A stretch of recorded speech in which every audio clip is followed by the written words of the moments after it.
falando sobre o caminho de Deus e os caminhos dos homens. Meus irmãos, nós paramos no último culto de ensino passado, tratamos um pouco a respeito deste versículo ao qual nós lemos, e depois nós só lemos o texto de 1 Timóteo, capítulo 2, versículo 3 ao 6, e paramos o culto. Então, para nós retomarmos lá em 1 Timóteo, capítulo 2, versículo 3 ao 6, antes nós temos que retornar aqui, em Ezequiel 33, e também no versículo 11, para que nós possamos entender a vontade de Deus para todos os homens. Na verdade, Deus quer salvar todos. O problema é que nem todos querem ser salvos. Esse é o grande problema.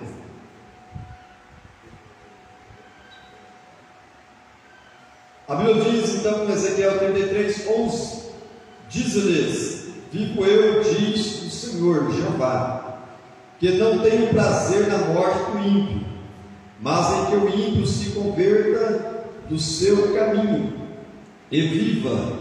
Convertei-vos dos vossos maus caminhos, pois por que razão morrereis, ó casa de Israel?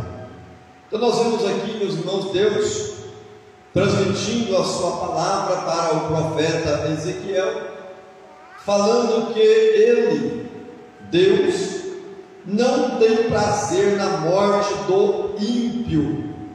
Pastor, quem são os ímpios? Os ímpios são aqueles que ainda não conhecem a Deus.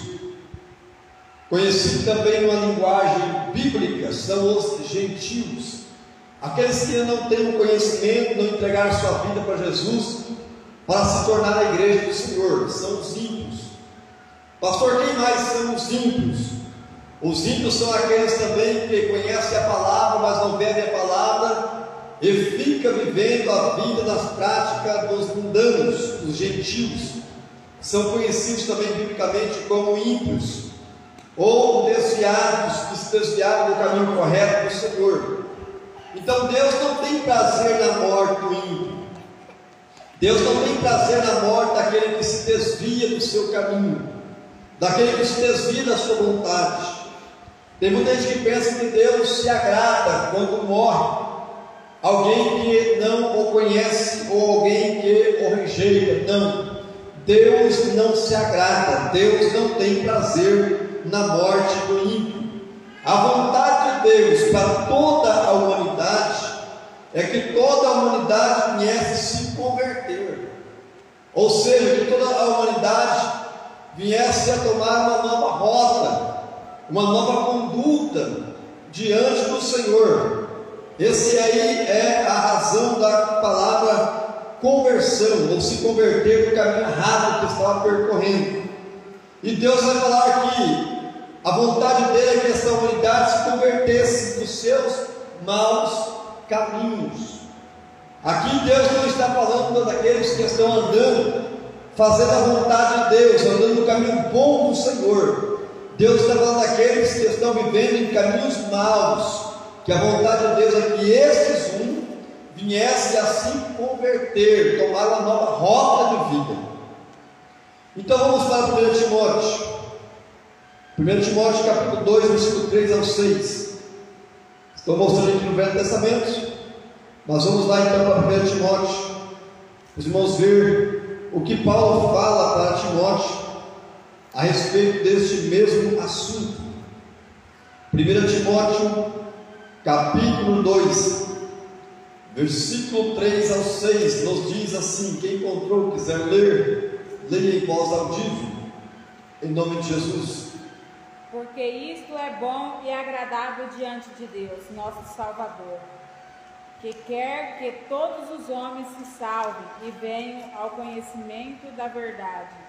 Porque há um só Deus e um só mediador entre Deus e os homens, Jesus Cristo, homem, o qual se deu a si mesmo em preço de redenção por todos, para servir de testemunho a seu tempo. Glória a Deus. Observe, meus amados irmãos, que a vontade de Deus, o querer de Deus, é que todos os homens se salvem. Aqui não está dizendo que a maioria se salvem, ou que a minoria se salvem, ou a metade dos homens se salvem. Não. A vontade de Deus é que todos os homens se salvem, e todos venham ao conhecimento da verdade, ou seja, que venham entender a verdade, porque a Bíblia diz em João capítulo 8, versículo 32: e conhecereis a verdade, e a verdade nos libertará. Então, por que muitos homens ainda não estão sendo libertos?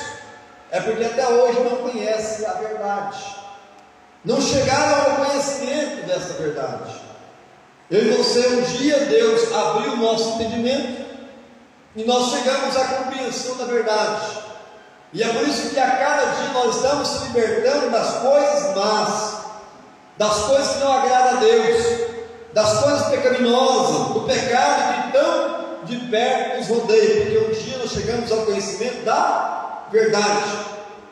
Nós entendemos que há um só mediador entre Deus e os homens, Jesus Cristo, homem. Aqui eu quero abrir um parênteses para dizer mais uma vez a esta igreja que não existe salvação fora de Jesus. Muitas pessoas pensam que há outros tipos de salvação, outros meios, outras formas, mas a Bíblia é bem clara em dizer, porque há um.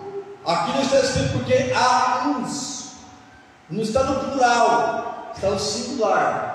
Há um só mediador entre Deus e os homens. Aqui então nós entendemos que Maria não salva, Pedro não salva, Tiago não salva, São Cristóvão não salva, São Judas não salva, São Judas Tadeu não salva, e outros tipos a mais de santos que dizem que salvam, mas não salvam. O único meio de salvação então é somente por intermédio de Jesus Cristo, porque só Jesus Cristo deu-se a si mesmo em preço de redenção. O que é redenção? Resgate. Só Jesus se deu a si mesmo em preço de resgate por todos. Quando Deus criou Adão e colocou lá no Éden, Adão servia a Deus, pertencia a Deus, mas por causa do pecado, Adão se desgarrou. O pecado entrou na humanidade, e a humanidade se desviou-se de Deus. Aí a única forma de Deus restaurar esta humanidade, religar de volta a Ele, foi enviando Jesus. Jesus se deu a si mesmo em redenção por todos. O único sacrifício de Jesus vale por todos, em todas as gerações, para servir de testemunho ao seu tempo. Então nós aprendemos aqui que a vontade de Deus é que todos os homens se salvem. Deus não faz acepção de pessoas para salvar. Deus salva negro, salva branco, salva rico, salva pobre, salva alto, salva baixo. Deus não faz acepção de pessoas para salvar. Então vamos lá mais um texto aí. Livro do profeta Daniel. Daniel capítulo 4. Livro do profeta Daniel. Daniel capítulo 4, versículo 37.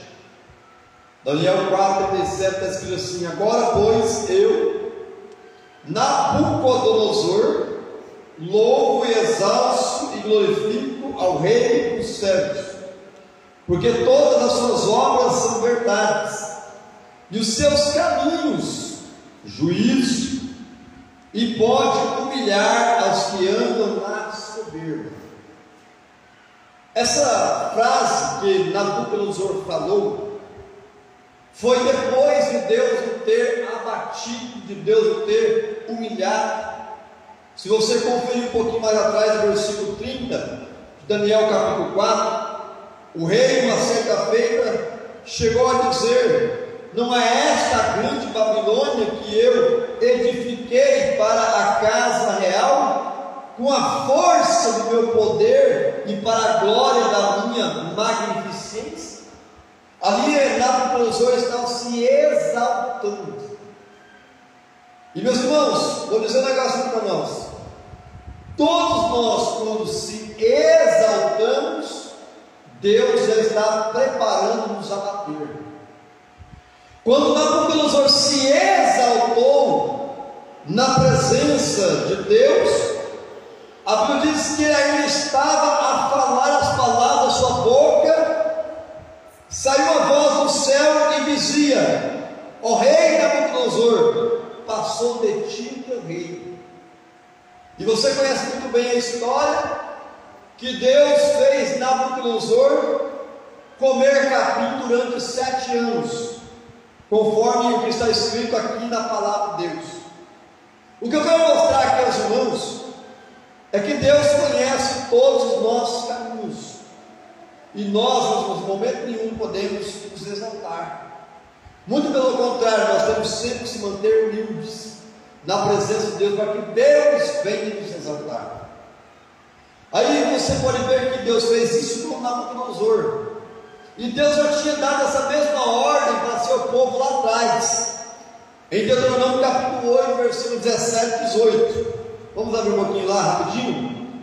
Deuteronômio é o quinto livro da Bíblia.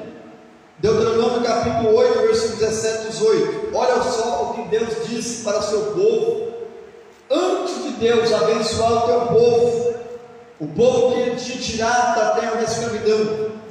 Olha o que Deus vai dizer no sermão que ele está dando através do profeta de Moisés. Deuteronômio capítulo 8, versículo 17 e 18 nos diz: e não digas no teu coração, a minha força e a fortaleza do meu braço me adquiriram este poder. Antes te lembrarás do Senhor teu Deus, que Ele é o que te dá força para adquirir poder, para confirmar o seu concerto, que jurou a teus pais, como se vê neste dia. Deus aqui, meus irmãos, está liberando uma palavra para o povo, antes do povo chegar ao tempo da bênção, antes do povo ser abençoado, antes do povo edificar as suas casas, antes das ovelhas do povo aumentar, do ouro, da prata, de multiplicar o gado. Deus está dizendo para o povo: olha, quando chegar esse tempo, o tempo da bênção, o tempo da fartura, o tempo da prosperidade, quando chegar o tempo da vaca gorda na sua vida, não diga no seu coração: a minha força e a fortaleza do meu braço me adquiriram tal coisa. Em outras palavras, Deus vai dizer para você: não diga a você se for por causa do seu trabalho, da força das suas mãos, não. Mas antes, antes entregue toda a glória, antes entregue todo o poder, toda a magnificência a Deus que merece. Ele diz no versículo 18: antes te lembrará do Senhor teu Deus, que Ele é o que te dá força para adquirir esse poder. Ei, toda a nossa força, irmãos, vem de Deus. De Deus. É Deus que nos concede força para nós adquirirmos poder. Interessante que é Deus que confirma o concerto, a aliança que Ele jurou para com o povo. Só que Ele vai trazer uma advertência, meus irmãos. E a advertência vem no versículo de número 19: será porém que, se de qualquer sorte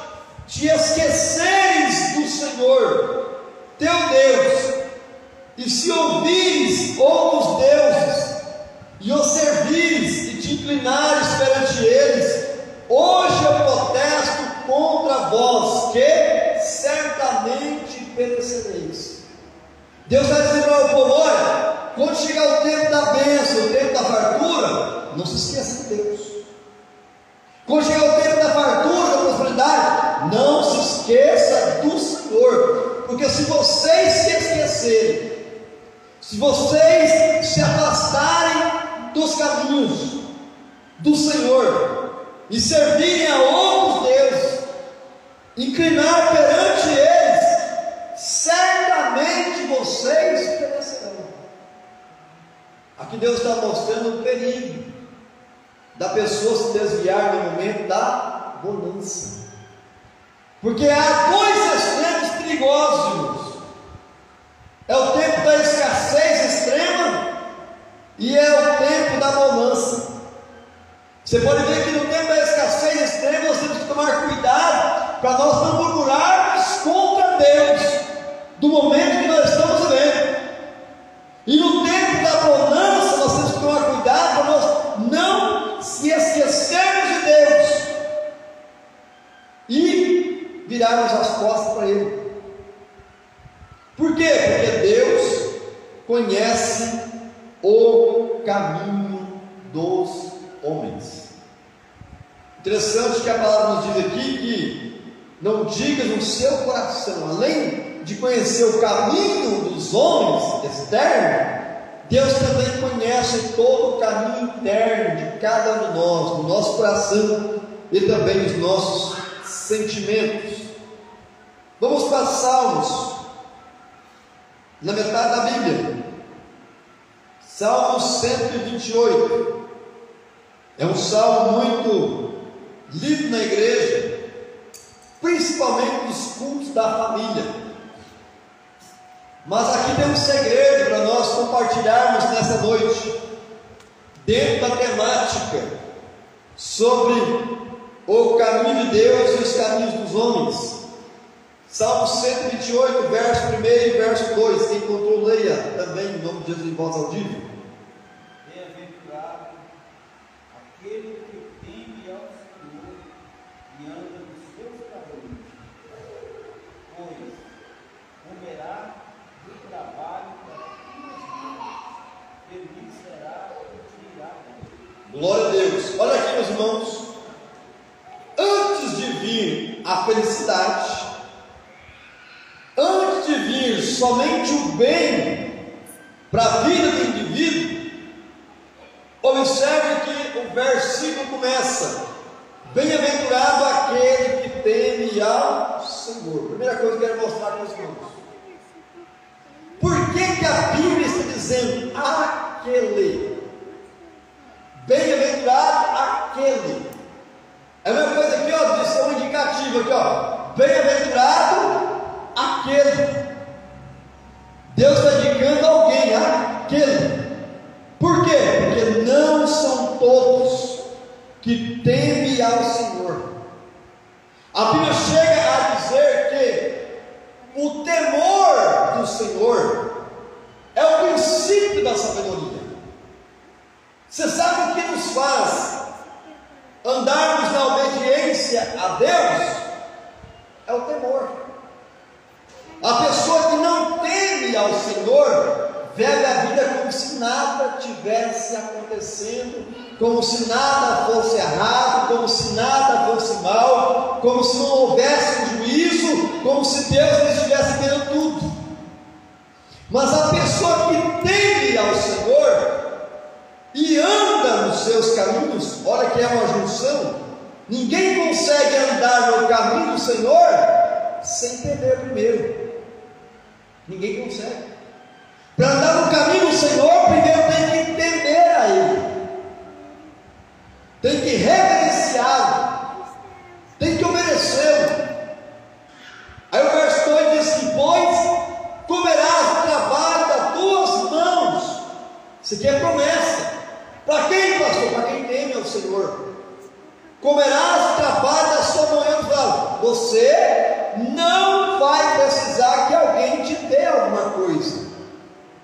Você vai comer o trabalho das tuas mãos. Porque tem muita gente, meus irmãos, que planta, mas não colhe. Muitos principalmente planta, mas não colhe. Por quê? Porque não tem ao Senhor. A Bíblia chega a dizer que o ímpio tesoura para o justo.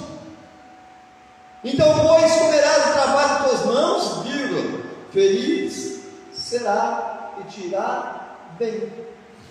Quer ser uma pessoa feliz biblicamente? Tem o Senhor. Quer ser uma pessoa abençoada, que o bem chega, bate na sua porta, entra dentro da sua casa? Tem o Senhor. Temer ao Senhor é o primeiro passo de alguém que vai caminhar no caminho do Senhor. E quem caminha no caminho do Senhor, você pode ter certeza absoluta, vai ser feliz. É claro que em alguns momentos vai ter adversidades, passar por tribulações. Ei, felicidade não significa ausência de tribulação ou ausência de angústia. Nós estamos aqui na terra ainda. Aqui na terra não é perfeito plenamente, mas se nós tememos ao Senhor, você pode ter certeza absoluta, Deus estará com tuas mãos estendidas para que o bem sempre esteja em nossa casa. Temer ao Senhor, bem-aventurado aquele, o seu indicativo, pode ser você, pode ser você, pode ser você, pode ser eu, é aquele, não são todos. Vamos lá, mais um texto, Miqueias, capítulo 4, versículo 2. Miqueias, capítulo 4, versículo 2. Está escrito assim, ó: e irão muitas nações e dirão: vinde e subamos ao monte do Senhor, e à casa do Deus de Jacó, para que nos ensine os seus caminhos, e nós andemos pelas suas veredas, porque de Sião sairá a lei, e a palavra do Senhor de Jerusalém. Aqui é uma promessa que vai se cumprir no reino milenar. Quando tiver estabelecido o reino milenar, Jesus estiver reinando junto com a igreja, as nações vão dizer umas para as outras: vinde e subamos ao monte Sião, para Jerusalém, porque é de lá que vai sair a palavra do Senhor, é de lá que vai sair os ensinamentos, os caminhos que as nações terão que andar, de lá. Observe que aqui está no futuro, ó: e irão muitas nações e dirão: vinde, subamos ao monte do Senhor e à casa do Deus de Jacó, para que nos ensine os seus caminhos. Qual que é a vontade de Deus quando Ele ensina? Está aqui no texto: ensine os seus caminhos e nós andemos por suas veredas. Ei, só tem como nós andarmos pelo caminho do Senhor se nós formos ensinados a andar por Ele. Observe que enquanto nós não somos ensinados, nós estamos num tempo de ignorância, nós não conhecemos o caminho. É a mesma coisa aqui, ó, se alguém dizer assim: pastor, é para você ir em tal cidade, mas se eu não conhecer o caminho, não tem como eu chegar lá com facilidade, a não ser com alguns recursos da tecnologia de hoje. Mas se eu conhecer o caminho, o que vai acontecer? Vai ser muito mais fácil andar por ele. É por isso que as nações vão ter que ir lá para serem ensinadas, para depois andar. Aqui então nós entendemos por que tem muita gente que não consegue andar pelo caminho do Senhor. É porque ainda não foram ensinados, não querem ser ensinados, ou falta ensinadores para ensiná-los o caminho correto. Mais um texto, Naum. Vamos entender um pouquinho sobre o caminho do Senhor. Naum é logo após Miqueias. Naum capítulo 1, versículo 3. Naum capítulo 1, versículo 3. O Senhor é tardio em irar-se, mas grande em força, e ao culpado não tem por inocente. O Senhor tem o seu caminho na tormenta e na tempestade, e as nuvens são o pó dos seus pés. Tem muita gente que pensa que quando a tempestade bate em sua vida, bate em sua casa, bate na sua família, Deus não está no negócio, que Deus abandonou, que Deus rejeitou, que Deus desprezou, vai morrer para lá. E não é bem assim. Olha para você ver aqui, ó. O caminho do Senhor, o Senhor tem o seu caminho na tormenta. Você já observou que é nos momentos mais difíceis, tormenta e tempestade, é quando nós se aproximamos mais de Deus? O crente salvo, o crente em Cristo, quanto maiores as angústias, aflições, necessidades, mais ele se aproxima do Senhor, porque o caminho do Senhor é na tormenta e na tempestade. Vamos mais um texto aí, meus irmãos. Mateus, primeiro livro do Novo Testamento, Mateus 2,12. Quem contou pode ler. Mateus 2,12. Estou correndo um pouquinho, meus irmãos, ver se eu consigo finalizar esse estudo nessa noite. Mateus 2,12. Quem encontrou, leia.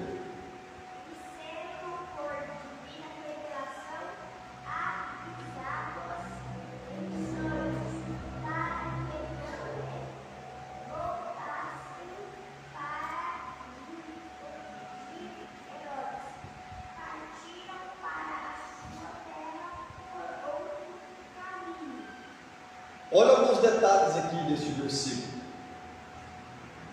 Isso aqui aconteceu com José e com Maria. Observe que, e sendo por divina revelação, avisados em sonhos. O que significa? Direção de Deus. É por isso que o crente, o homem, a mulher, tem que ter comunhão e obediência a Deus. Deus tem prazer em se revelar, sendo por divina revelação avisados em sonhos, para que não voltasse para junto de Herodes, porque Herodes, que era o rei da época, queria matar Jesus. E ele querendo matar Jesus, Deus não podia deixar o seu projeto morrer. Não era o tempo do projeto, não era chegada a hora de Jesus. Aí Deus avisou os pais de Jesus, e eles partiram por outro caminho. Quem já observou que Deus, em alguns momentos da nossa vida, a nossa trajetória, a nossa jornada, Deus nos dá um sonho a respeito do futuro, principalmente, irmãos, quando nós estamos precisando de uma direção de Deus. É por isso que o crente, o homem, a mulher, o cristão, tem que orar a Deus, para Deus mostrar, para Deus falar, para Deus revelar qual é a vontade de Deus, qual é a direção de Deus para a nossa vida. Observe, se José e Maria tivessem ido no caminho que eles queriam trilhar, eles viriam para junto de Herodes, e Herodes ia matar Jesus. Só que por divina revelação, eles foram avisados em sonhos. Ei, Deus não se limita somente a sonhos para avisar o seu povo.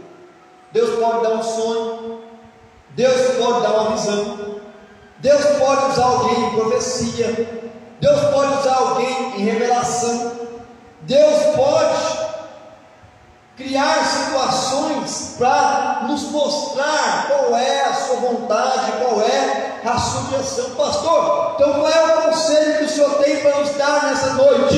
Não toma nenhuma decisão fora da direção de Deus. Deus fala, Deus mostra, Deus revela, Deus avisa, porque Deus conhece todo o futuro de todos os homens. caminho a andar. Deus trilhou, Deus mostrou para José. Vamos mais um texto aí, Jeremias 10.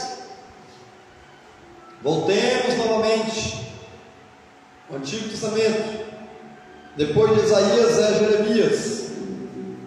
Jeremias 10, e versículo de número 1 e 2.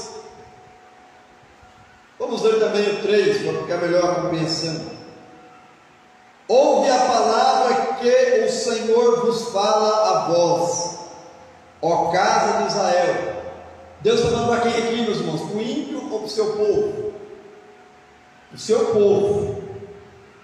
Ó casa de Israel. No passado a casa de Israel era o povo de Deus.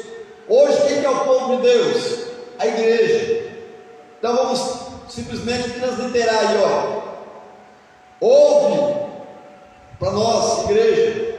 Assim diz o Senhor: não aprendais o caminho das nações. E os palavras: não aprendais o caminho dos ímpios. O salmista chega a dizer no Salmo 1, verso 1: bem-aventurado é o varão que não anda segundo o conselho dos ímpios, não se detém no caminho dos pecadores, e não se assenta junto dos pecadores, dos escarnecedores. Por quê? Porque Deus não quer que o seu povo venha caminhar no caminho das nações. Nem vos espanteis com os sinais do céu, porque com eles se atemorizam as nações, porque os costumes dos povos são vaidade, pois cortam do poste o madeiro, o obra das mãos de artifício com machado. Deus está tratando aqui sobre a idolatria, escultura, imagens. Deus não queria o seu povo idólatra como as demais nações.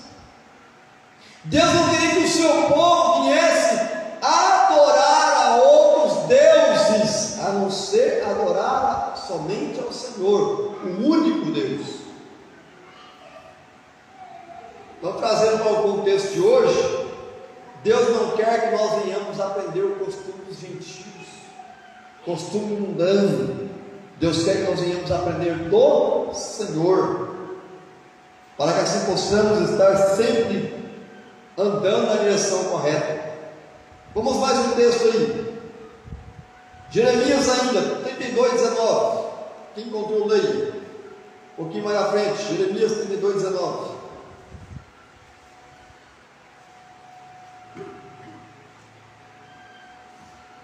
Grande em conselho e magnífico em obras, porque os teus olhos estão abertos sobre todos os caminhos dos filhos dos homens, para dar a cada um segundo os seus caminhos e segundo o fruto das suas obras.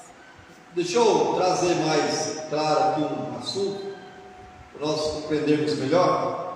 Ó, grande em conselho e magnífico em obras, porque os seus olhos estão fechados.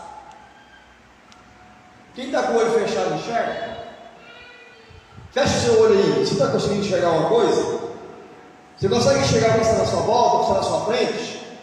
Não. O que Deus está dizendo aqui, ó? Porque os seus olhos estão abertos, ou seja, Deus está enxergando tudo. Deus não está com os seus olhos fechados para não poder enxergar aquilo que nós estamos fazendo.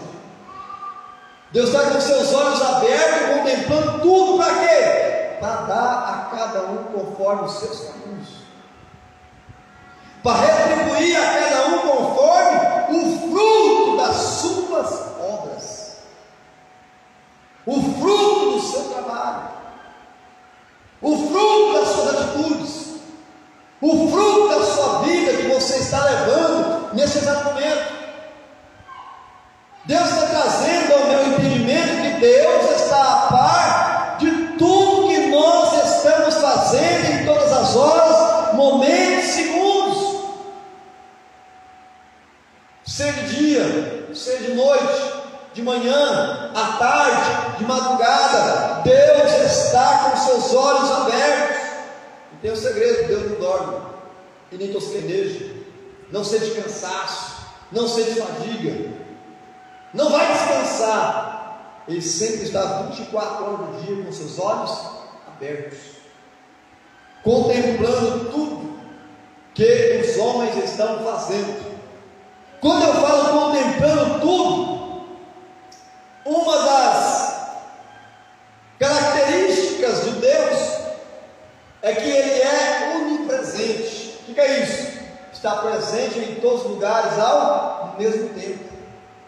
Se Ele está presente em todos os lugares ao mesmo tempo, com os olhos abertos, então não tem lugar que nós estejamos que Ele não esteja nos vendo.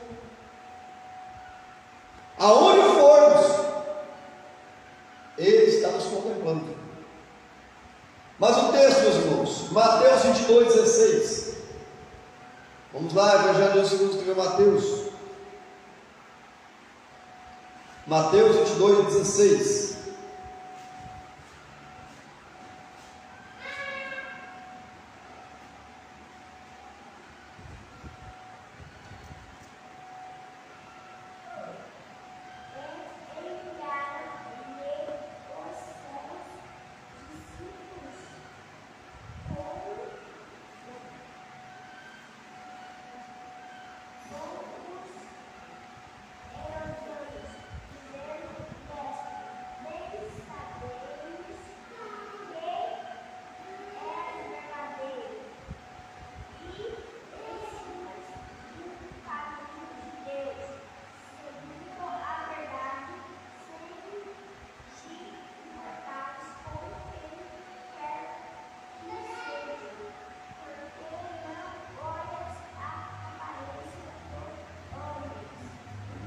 Observe neste texto, meus irmãos, que quem está proferindo estas palavras são os herodianos, que era uma seita na época de Jesus. Trazendo para um contexto para você entender melhor, aqui então é o testemunho dos inimigos. Os inimigos de Jesus estavam testificando a respeito de Jesus, dizendo: mestre, bem sabemos que és verdadeiro. Em outras palavras, bem sabemos que o Senhor não é um impostor, bem sabemos que o Senhor não é um falso profeta, bem sabemos que o Senhor não é um falso homem de Deus. E olha o que eles vão dizer mais: bem sabemos que és verdadeiro e ensinas observe que não é plural, é singular, é o caminho, não é os caminhos. Ensina o único caminho de Deus, segundo a verdade. Eu falava, segundo a verdade, não é segundo a mentira, não é segundo a falsidade. Sem te importares com quem quer que seja, porque não olhas a aparência dos homens. Aqui é uma característica do verdadeiro homem de Deus. Ele ensina para quem quer que seja, não se importa com a aparência dos homens. Quem está testificando isso aqui são os inimigos de Jesus. Trazendo para um contexto mais atual, nosso, da igreja, até os inimigos da igreja verdadeira de Cristo, que somos nós, os cristãos, até os inimigos testificam a respeito de nós, dizendo que nós ali são homens e mulheres verdadeiros, que ensinam o caminho do Senhor. Vamos ver aqui o último texto, só para mostrar aos irmãos aqui, Atos 16:17. Último texto dessa noite, e também o último texto desse ensino. Atos 16:17. Olha o que os irmãos verem. Atos 16:17. Que encontrou, leia. Está seguindo a Paulo e a nós, clamavam, dizendo: estes homens que nos anunciam o caminho da salvação são servos do Deus Altíssimo. Glória a Deus. Quem está testificando isso aqui, meus irmãos, não é crente. Muito pelo contrário. Nesse exato momento aqui está possesso da parte do inimigo, com espírito de adivinhação.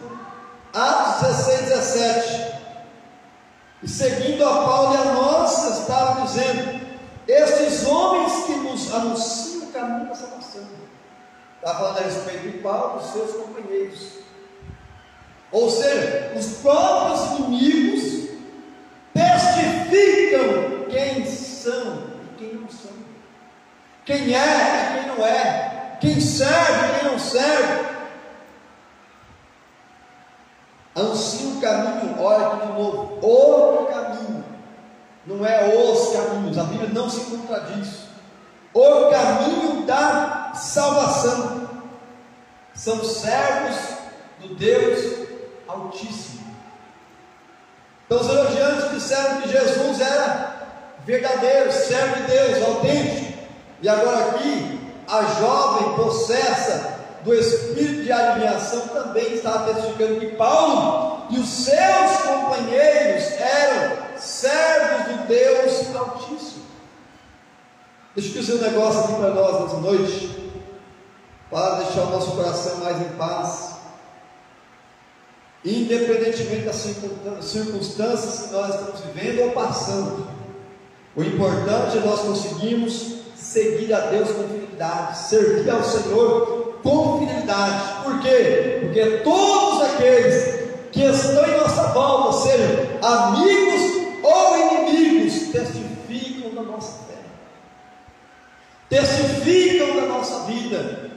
E é muito melhor, meus irmãos, as pessoas testificarem que nós somos servos de Deus, do que as pessoas testificarem: vai ali um falcatrua, vai ali alguém que se esconde por trás de uma capa religiosa, vai ali alguém que se esconde por trás de uma Bíblia, vai ali alguém que se esconde por trás de uma placa de igreja. É muito melhor então nós servirmos a Deus em nome de Jesus.